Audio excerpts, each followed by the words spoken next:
Bonjour, bienvenue sur l'archipel des jeux des boutiques Sortilèges. Aujourd'hui, je vais vous présenter 3 jeux avec des traîtres à l'intérieur. Dany est un jeu de communication par l'image dans lequel on va utiliser des illustrations abstraites pour faire deviner des mots. C'est un système de jeu assez simple puisque un joueur utilise les images, il les coordonne, il les superpose comme il veut pour essayer d'orienter les autres joueurs vers un mot précis d'une carte. Mais parmi nous, il y a Dany, qui est la vraie personnalité qui veut se débarrasser de toutes les voix qu'il entend dans sa tête. Et comme on parle de ses souvenirs, c'est lui qui sait qu'il a raison.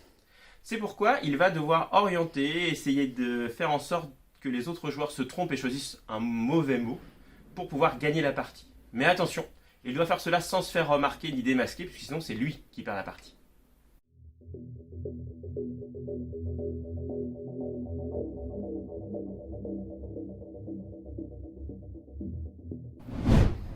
Dans Insider, on retrouve un petit peu le même système que Dany, à savoir il y a un joueur qui doit faire deviner ici un mot aux autres joueurs.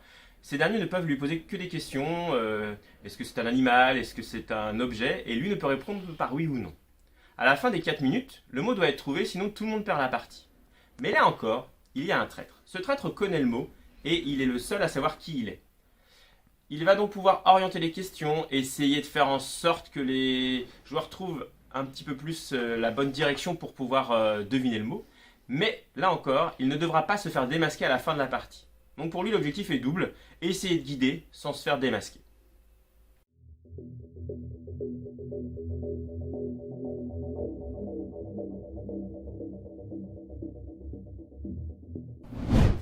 Résistance est un jeu à rôle secret, dans lequel il y a des résistants qui vont mener des actions de sabotage, mais qui sont infiltrés par des traîtres à la solde de l'Empire. À chaque tour, on va désigner des gens qui vont être envoyés en mission pour essayer de faire des actions de sabotage.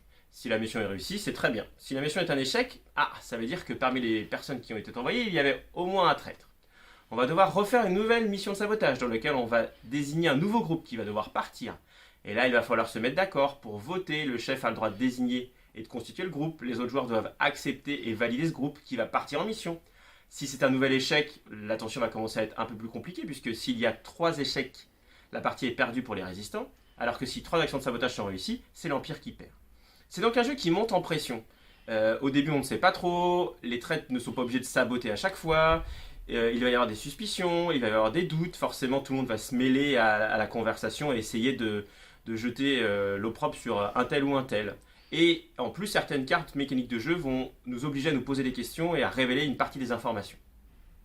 Résistance, c'est vraiment un très bon jeu de discussion, de blabla, dans lequel la mécanique de jeu est très simple et tout est donné sur le côté se défendre, accuser et trahir.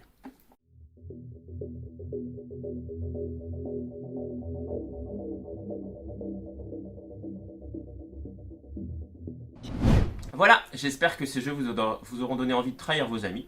Si vous souhaitez les trouver, n'hésitez pas à aller sur notre site sortilège.fr ou dans l'une de nos boutiques. Et si vous souhaitez connaître la suite de nos aventures ludiques, n'hésitez pas à vous abonner à cette chaîne.